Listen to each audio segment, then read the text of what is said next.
हे what's up guys, welcome back once again. दोस्तों, क्या हो अगर आप एक प्लेन में बैठकर कहीं जा रहे हैं लेकिन अचानक वो क्रैश हो जाए पर आपके साथ सभी की जान बच जाए, लेकिन फिर हर दिन हर एक दोस्त की जान अनजान तरीके से मौत होती जाए। है ना सोचने वाली बात। आज की कहानी हम आपके लिए लेकर आए हैं, जिसकी शुरुआत में हम एक छोटी पैसेंजर प्लेन को देखते हैं जो अपने यात्रियों को लेकर लंदन जा रहा है। पर बीच में पायलट को संदेश मिलता है जिस रूट से वो लोग जा रहे हैं वहाँ भी एक तूफान आने वाला है। संदेश है, इसीलिए उन्हें एक दूसरे रूट को पकड़ना होगा। पहले तो वो मना कर देता है क्योंकि उस रूट पर कोई भी पायलट उड़ने से कतराता है। न जाने क्या वजह है इसके पीछे की, पर भी पायलट के पास कोई और रास्ता नहीं है। इसीलिए उसने उन लोगों की बात को मान लिया और फिर अपने प्लेन को मोड़ दिया। लेकिन जब पीछे बैठे यात्रियों को पता लगा कि अब उन्हें एक और घंटा लगेगा अपनी मंजिल में पहुंचने के लिए, तो उन्हें थोड़ा बुरा तो लगता है, पर वो सह लेंगे यही सोचकर वो रिलैक्स हो गए। शायद ये यात्रा उनके लिए भयानक याद लेकर आ रही है, जिसके आगे जाकर वो तभी याद कर पाएंगे अगर वो जिंदा होंगे। लेकिन फिर अचानक से बीप होता है और पता लगता है कि जीपीएस खराब हो गया। ऊपर से फ्यूल टैंक में भी छेद हो गया है कि अब पायलट किसी भी तरीके से अपने प्लेन को स्टेबल रखता है। जब फ्यूल पूरा खत्म हो गया तो प्लेन का इंजन बंद हो गया और फिर क्या था, वो किसी गोली की तरह नीचे गिरने लगा, जो देख पायलट समझ गया कि अब कुछ नहीं हो सकता। उसने अपना फ़ोन निकाला और खुद के परिवार के लिए एक वीडियो रिकॉर्ड की, जिसमें उसने अपनी बीवी बच्चों का शुक्रिया कहा कि उन लोगों ने उसका हमेशा साथ दिया। और हाँ, वो लड़ते हुए मरा है, यानी कि उसने कोशिश की थी लेकिन अपने प्लेन और लोगों को वो बचा नहीं पाया। इसके कुछ ही समय बाद प्लेन पूरी तरह से अमेज़न के जंगलों में क्षतिग्रस्त हो गया, लेकिन पीछे बैठी एक एयर होस्टेस के अलावा सभी लोग जिंदा बच गए। लेकिन वो एयर होस्टेस जिसने बेल्ट नहीं लगाई थी, उसके शरीर की कई सारी हड्डियां टूट जाती हैं, जिस चीज का सबूत पैसेंजर में से एक डॉक्टर ने दिया कि ये ज्यादा देर जिंदा नहीं रह पाएगी। लेकिन उन 9 लोगों के अंदर डर का माहौल पैदा हो गया है। भले ही वो मरे नहीं, लेकिन हाँ, जिस जगह पर वो क्रैश हुए हैं वो जगह दुनिया का सबसे बड़ा घना जंगल है। ऐसे में खुद को यहाँ पर जिंदा रख पाना कितना मुश्किल है वो इन्हें आगे पता लगेगा। अगर ये 9 लोग समझदार हुए तो रेडियो और बाकी किसी चीज से मदद मांगने में सफल हो जाएंगे, वरना इसके अलावा तो अंजाम बहुत बुरा होगा। अब 2 पायलट को चेक करने के लिए कॉकपिट में ये जाते हैं, लेकिन उनकी तो छाती में लकड़ी घुस चुकी है। तो डॉक्टर ने बताया कि उसकी सांसें अभी चल रही है। इतने में बाहर से धुआं उठने लगा और एक बंदा फौरन बाहर गया। देखा, सभी को लगा कि शायद वो आग बुझा रहा होगा, लेकिन असल में वो तो अपना सामान लेने गया था। खुद की जान से आधा उसका सामान कीमती था। कौन है ये लोग, कहाँ से आते हैं? उसकी इसी बेवकूफ़ी को देखते हुए एक लड़की ने फौरन आग पर काबू पाया, लेकिन सभी के अंदर एक संदेश पैदा हो गया। आखिर उस बैग में ऐसा क्या था जिसके लिए उसने अपनी जान को छोड़ पहले उसे बचाया? खैर, अभी तो इन्हें किसी भी तरह करके मदद बुलाना होगा, लेकिन किसी के भी फ़ोन में नेटवर्क नहीं आ रहा। ऊपर से इन्हें अभी रेडियो का भी कुछ अता पता नहीं है। तो वहीं डॉक्टर और एक यात्री ने किसी भी तरह करके पायलट को सुरक्षित बाहर ला दिया। उसकी छाती में लकड़ी घुसी थी, जिसके कारण अब उसके पास समय बहुत कम है। उसे फौरन होश में लाना होगा ताकि वो इनकी मदद कर पाए या फिर कुछ इंफॉर्मेशन दे पाए जो इनके लिए कारगर हो जाए। इस बीच एक बूढ़ा कपल जो कि सभी को आश्वासन देता है कि जल्दी ही उनकी मदद के लिए कोई जरूर आएगा। इधर सभी यात्री परेशान हैं, घबराए हैं। तभी अचानक एक न्यूली मैरिड कपल को जंगल की गहराई में ऊंची झाड़ियां हिलती हुई नजर आती है, जो चीज उन्हें डराने में कोई कसर नहीं छोड़ती, क्योंकि इनमें से किसी को भी अभी कुछ आइडिया नहीं है कि वो कहाँ पर है। अब पहले तो इन्हें यूनिटी दिखानी होगी, एकता दिखानी होगी। ऐसी जगहों पर सबसे ज्यादा उपयोग में वही आता है। दूसरी चीज, हमें सबके बारे में पता रहना चाहिए, यानी कि कौन क्या करता है, उसका क्या नाम है, जो चीज हम एक दूसरे के साथ घुलने मिलने में मदद करेगी। तो इसकी शुरुआत ब्लैक गाई जैक से होती है, जो कि एक लाइफ इंश्योरेंस एजेंट है, जिसका अनुमान है कि ये दुर्घटना आपसी रंजिश के कारण हुई है। लेकिन स्पेक्स यानी कि डॉक्टर वो साफ इनकार करता है, क्योंकि ये प्लेन अमेरिका से उड़ रहा था जहां पर ऐसी चीजें नहीं होती। और फिलहाल हमें पायलट को होश में लाना चाहिए, क्योंकि एयर होस्टेस तो अब ज्यादा देर जिंदा नहीं रह पाएगी।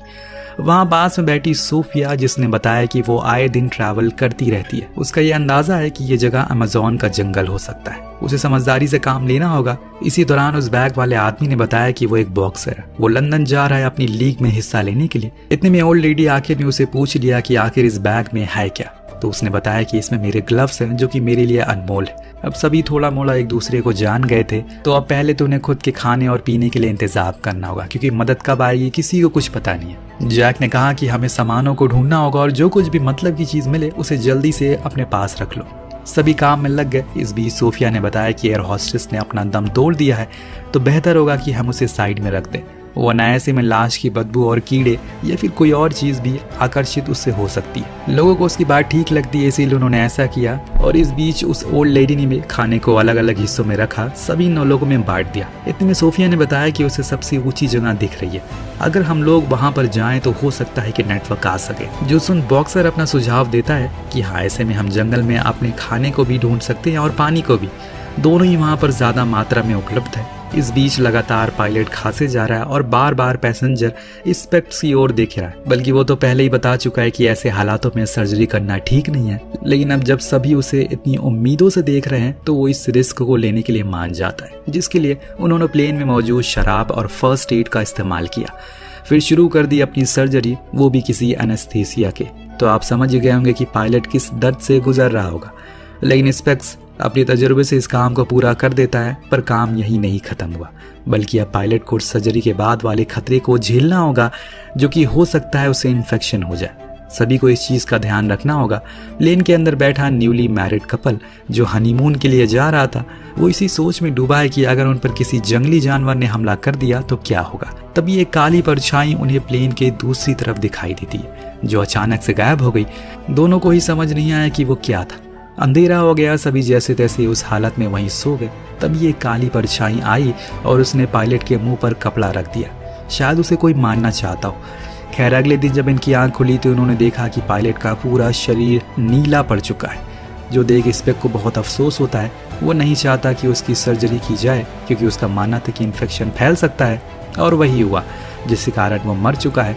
लेकिन दोस्तों, असल वजह तो कुछ और ही है, जो अभी इन लोगों को किसी को पता नहीं है। अब सभी का कहना था कि अभी एयर होस्टेस और पायलट की लाश को दफना देना चाहिए, ताकि उनकी आत्मा को शांति मिल जाए।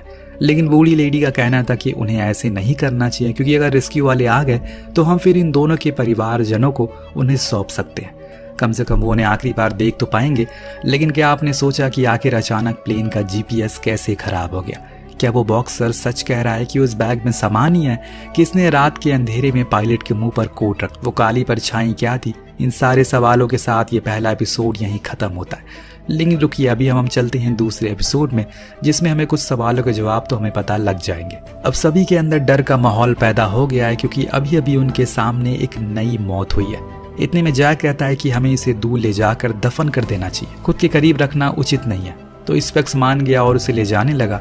इस दौरान पायलट के जेब से उसका फोन गिर गया और उसे फौरन स्टीफन ने उठा लिया। वही न्यूली मैरिड कपल वाला आदमी जिसकी वाइफ ने उसे ऐसा करने से मना किया, तो उसने ये कहकर उसे चुप करा दिया कि अगर हम सब बच गए तो कोई तो आखिरी निशानी होनी चाहिए, इसीलिए मैंने ये रख लिया। स्टीफन के चेहरे से साफ साफ पता लग रहा है कि उसके इरादे कुछ और ही है।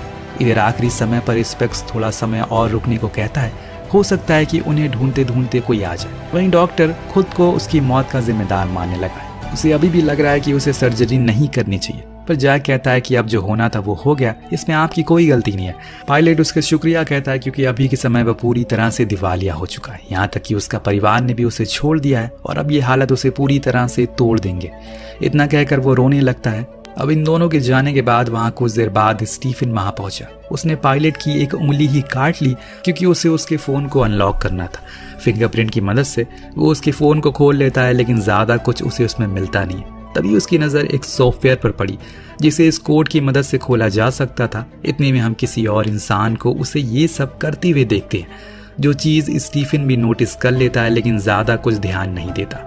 वहीं लीजा, जो कि वही बूढ़ी लेडी थी, वो अपने हस्बैंड हेनरी से कहती है कि मुझे नहीं लगता कि पायलट की मौत सर्जरी के कारण हो। दरअसल मैंने कुछ दिन पहले हॉस्पिटल में एक दम घुटने से मृत्यु आदमी को देखा था। सेम वैसे ही पायलट की हालत थी, जो सुन हेनरी भी शॉक हो जाता है कि ऐसा आखिर कर कौन सकता है। तभी इन्हें महसूस होता है कि शायद उनकी बातों को कोई सुन रहा है, इसीलिए वो चुप हो जाते हैं। सभी अपने अपने कामों में लग जाते हैं। अब समय देखकर सोफिया एनी के पास गई, जिसमें उसे पता चला कि वो एक मिलियनर की बेटी है और स्टीफन उनके घर में एक ड्राइवर था। जाने अनजाने में दोनों एक दूसरे से प्यार हो गया और इसीलिए वो घर छोड़कर भाग रही है। अब उसकी इस हरकत को सुनकर सोफिया को खूब तेज हंसी आती है, पर वो हंसती नहीं, क्योंकि एनी से बड़ी बेवकूफ लड़की उसने कभी देखी नहीं। अब वहाँ स्टीफन अभी भी कोशिश में लगा हुआ है किसी भी तरह करके उस सॉफ्टवेयर को खोल ले, लेकिन ऐसा मुमकिन हो नहीं पा रहा है। बॉक्सर को खोजबीन के दौरान एक रेडियो डेटोमीटर मिलता है, जो कि अभी चालू है, पर एंटीना खराब होने के कारण वो किसी को संदेश नहीं भेज सकते। इसीलिए उन्हें ऊपर चोटी पर जाना होगा, जिसमें हमें एक दिन जिसमें हमें एक दिन लग सकता है। इसीलिए आज हम थोड़ा सा आराम करते हैं और फिर खाने और पीने की तलाश में आगे बढ़ते हैं, क्योंकि अब हमारे पास सिर्फ एक ही बॉटल पानी बचा हुआ है। सभी उसकी बात से राजी थे, इसीलिए वो आराम करने चले गए। पर यहाँ एनी जब आराम कर रही थी तो उसे जंगल की झाड़ियों में एक इंसानी शक्ल दिखी जो बेहद ही अजीब थी। पर दूसरी बारी देखने पर वो गायब हो गई। उसे लगा कि शायद ये उसका वहम होगा, लेकिन कुछ अजीब सी चीज हेनरी के साथ भी हुई। दरअसल उसे दिल की बीमारी है, जिसके लिए वो हर दिन एक गोली खाता है। अगर एक भी दिन उसे मिस हुई गोली तो वो मर सकता है। और आज अचानक से उसने अपने बैग की वो गोली निकाली तो उसमें से वो गोलियां आधी गायब थी, जो कि उसे काफी ज्यादा हैरान कर देती है। अब धीरे धीरे करके सभी ये समझ गए हैं कि अगर उन्हें यहाँ बचना है तो एक साथ रहना होगा। सोफिया को भी अब जैक पर भरोसा हो गया, इसीलिए उसने आखिर में उसे बता ही दिया कि वो क्या करती है।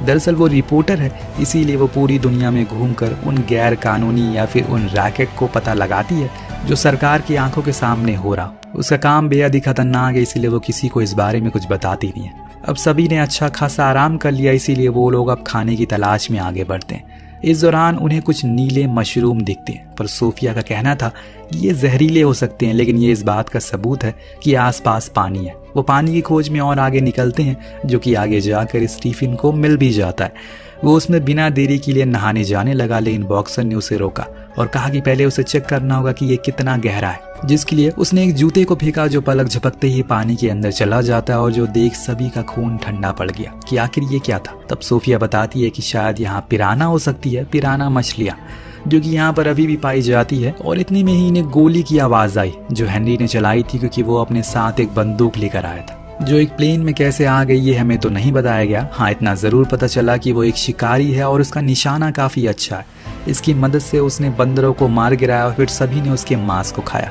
वहीं सोफिया ने गंदे पानी को उबाल कर सभी को पीने को दिया। यहाँ एनी को उस खाने को खाने में काफी दिक्कत हो रही थी, तो हैनी ने उसका हिस्सा भी खा लिया। इधर जैक ने आखिरकार बॉक्सर से पूछ लिया कि उसके बैग में ऐसी कौन सी चीज है जिसके लिए वो इतनी परवाह करता है। उसने फाइनली उसे खोला और दिखाया कि ये एक मास्क है जो मेरे दिल के बहुत करीब है, क्योंकि इसने मुझे पहचान दिलाई, इसीलिए मेरे लिए बहुत अनमोल है। अब सभी सोने के लिए चले जाते हैं, पर इस बीच दोस्तों हम एक परछाई को देखते हैं जो एक फोन को ढूंढता है और फिर उसी फोन से किसी को कॉल करके बताना शुरू करता है। इधर हेनरी की तबीयत में गड़बड़ी होना शुरू हो जाती है। सभी भागते हुए आते हैं, लेकिन अब देर हो चुकी है, क्योंकि उसे स्ट्रोक के कारण उसकी मौत हो जाती है। जो देख उसकी पत्नी तो पूरी तरह से टूट गई, क्योंकि उसे ये लग रहा है कि उसके हस्बैंड की मौत स्ट्रोक के कारण नहीं बल्कि किसी की साजिश के कारण हुई है, क्योंकि उसे पता चल गया है कि पायलट की हत्या की गई थी दम घोटकर, और इसीलिए उसी हत्यारे ने मेरे पति को साजिश के तहत मार डाला। सभी को ये बात थोड़ी अजीब लगती है कि ऐसा कैसे हो सकता है कि अचानक उसकी सारी गोलियां गायब हो गई, किसने किया होगा ये। और इतने में स्टीफन के हाथ एक वीडियो लगती है जो कि उसी पायलट के फोन में मिली थी। अब वो सभी को दिखा रहा होता है। हर किसी घबराए हुए इंसान की तरह वो भी अपने आखिरी समय गॉड से अपने परिवार को याद करता है, लेकिन आखिर में अपनी बीवी से कहता है कि मैंने अपना काम कर दिया, अब कोई बचेगा नहीं, मैं उन्हें इस जगह से जिंदा बाहर जाने नहीं दूंगा। जंगल के ऊपर प्लेन क्रैश हो रहा है, इतना कहते ही प्लेन क्रैश हो जाता है। इस वीडियो को देखने के बाद सभी को लीजा की बात पर यकीन हो गया कि जरूर यहाँ पर कुछ तो गड़बड़ है। शायद उनके पास ही इन 3 लोगों का कातिल छुपा हुआ है जो उनकी हर चीज को देख रहा है। लेकिन कौन है ये मास्टरमाइंड, क्या चाहता है, अब किसकी बारी है, ये हमें एपिसोड 3 में देखने को मिलेगा, जिसकी शुरुआत होती है एक डर के माहौल से, क्योंकि अभी तक सभी को लग रहा है कि वो सर्वाइवल मोड पर है, यानी कि उन्हें किसी भी तरह करके खुद को जीवित रखना है। लेकिन अब तो उन्हें ये सोच सोच कर डर लग रहा है कि आखिर कौन उन्हें मारना चाहता है। अब एनी लीजा के पास गई उसे थोड़ी सहानुभूति देने, लेकिन वो उसे उल्टा उसे सुनाने लग गई। उसे तो यकीन ही नहीं हो रहा है कि उसने एक गरीब आदमी से कैसे शादी कर ली, जरूर कुछ गड़बड़ है। दरअसल लीजा अब सभी को शक की नजरों से देख रही है। उसे हर किसी में अपने पति का कातिल नजर आ रहा है, जो सही भी है। जितने भी लोग यहाँ पर मौजूद हैं सभी की कहानी अजीब सी है। लीजा की ऐसी बातों को सुन एनी वहाँ से उठ जंगलों में चली गई ताकि थोड़ा सैर कर सके, लेकिन यहाँ उसे एक बारी फिर से कुछ अजीब सा दिखा। क्या था वो उसे समझ नहीं आया, लेकिन हाँ ये जो कुछ भी था बहुत ही भयानक था। इतने में पीछे से स्टीफन आ गया। अब अगला दिन भी होने को आ गया। वहीं बॉक्सर ने बड़ी मेहनत से कुछ वायर की मदद से एक एंटीना बना लिया। अब बारी थी उसे ऊपर लेकर जाने की, पर मसला ये था कि यहाँ पर कोई भी अकेले नहीं रहना चाहता। सभी को यह डर था कि अगर वो अकेले रह गए तो अगला नंबर उनका आ जाएगा, और इसीलिए आखिर में जैक ने कहा ठीक है मैं यहीं पर रुक जाता हूँ। अब सोनिया, बॉक्सर और डॉक्टर स्पेक्स ने तय किया कि वो वहाँ ऊपर चोटी तक जाएंगे और इस डेटोमीटर को चेक करेंगे क्या ये काम कर रहा है, जिसके बाद ये तीनों निकल जाएंगे। लेकिन इन्हें एक लंबी चढ़ाई को पूरा करना है जो दिखने में बहुत ही आसान लग रही है, पर चढ़ाई करने में उनकी हालत खराब थी। एक बारी तो सोनिया का पैर फिसल जाता है जो खाई में गिरने वाली थी, और अहम मौके पर स्पेक्स ने उसका हाथ पकड़ लिया, लेकिन वो डेटोमीटर लटक जाता है जो कि बड़ी मुश्किलों के बाद इन्हें वापस मिल पाता है। अब इतनी कोशिशों के बाद ये लोग फाइनली ऊपर पहुंच गए। अब इतनी मुश्किलों के बाद फाइनली ये लोग चोटी पर पहुंच गए, लेकिन अभी भी इनके फोन में कोई नेटवर्क नहीं आ रहा। पर जो वायर से बॉक्सर ने एंटीना बनाया था वो काम कर रहा है, क्योंकि उसके कारण डेटोमीटर में लाइट जल रही है और इस बात का सबूत दे रहा है कि जल्द ही किसी को संदेश मिल जाएगा इन्हें यहाँ फंसा होने का। लेकिन अब अंधेरा होने वाला, इसीलिए तीनों नीचे जाने का फैसला करते हैं और उस डेटोमीटर को वहीं छोड़ देते हैं। पर यहाँ नीचे तो लीजा और जैक के बीच अच्छी खासी दुश्मनी चल रही है, जिसको देखते हुए जैक उसे समझाता है कि हमें ऐसा नहीं करना चाहिए, ये समय दुश्मनी का नहीं बल्कि दोस्ती का है। लीजा भी उसकी बात को समझती है, इसीलिए उसने अपने कदम पीछे कर लिए। लेकिन स्टीफन तो अभी भी लगातार अपनी बीवी से एक ही सवाल किए जा रहा है कि जब वो लीजा से बात कर रही थी तो उसने उसे क्या कहा। लेकिन इस बारी एनी उसे कुछ नहीं कहा। तभी उसे याद आया कि उसने उसे कई साल पहले कहा था कि वो एक किताब लिख रहा है, पर उसने तो कभी उसे कुछ लिखते हुए देखा ही नहीं। ये सुनते ही मानो स्टीफन का माथा घूम गया, वो उस पर क्रोधित हो गया और तेज तेज चिल्लाना शुरू कर दिया। तब एनी ने आखिर में बोल दिया कि जो कुछ भी है लीजा ने उसे सुना था। अब स्टीफन तो पहले से ही इतने गुस्से में था, ऊपर से जब उसने ये सब सुना तो कहने लगा कि तुमने एक बाहर की औरत पर यकीन करा, क्या तुम्हें मैं कोई धोखेबाज लगता हूँ। इतने में अचानक से एनी के सर में तेज दर्द होना शुरू हो गया तो स्टीफन फौरन भागकर केबिन में गया दवा लेने के लिए, जो देख हमें पता चलता है कि एनी किसी बीमारी से जूझ रही है। इस दौरान जब स्टीफन अंदर था तो उसे वॉलेट चेक किया, उसे उसमें अलग अलग नामों का बिजनेस कार्ड मिला और अब उसे लीजा की बातों पर यकीन हो गया और जो कुछ भी शक था उसे अब वो हकीकत बनने लगा। यहाँ तक कि अब तो उसे ये लगने लगा है कि वो अभी जिस आदमी के साथ है वो एक अजनबी है और इस चीज़ को साबित करने में स्टीफन कोई कसर नहीं छोड़ता, बल्कि वो तो अब किसी गुंडे मवाली की तरह बर्ताव करने लगा है। जो देख एनी बेचारी साइड में जाकर बैठ गई। स्टीफन अंदर जाकर शराब पीने लगा। इतने में दोस्तों फिर से वही शख्स एनी को दिखा। उसने एक ब्लैक हुडी पहनी हुई है और दिखने में किसी सीरियल किलर जैसा लग रहा है, पर इस जंगल में भला वो कर क्या रहा है? क्या उसे पता है कि ये लोग यहीं पर क्रैश होने वाले हैं? क्या ये वही है जो हम समझ रहे हैं या फिर कोई और?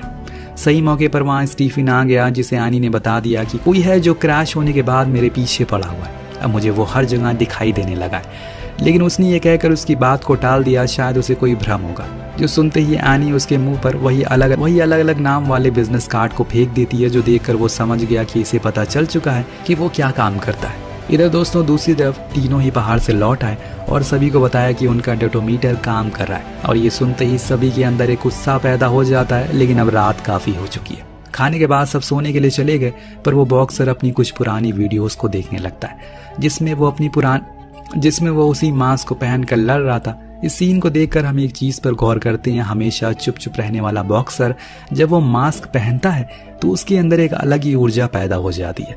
इतने में उसके फ़ोन की बैटरी डाउन हो गई, पर वो पीछे मुड़ा जहाँ एक शख्स उसी मास्क को पहनकर खड़ा हुआ था, जिसने बिना समय गवाए एक चाकू से उसके पेट को चीर डाला और इसी हाल में छोड़कर चला गया। सुबह होने पर सभी हैरान थे कि आखिर वो बॉक्सर कहाँ गया, कहीं वो खो तो नहीं गया।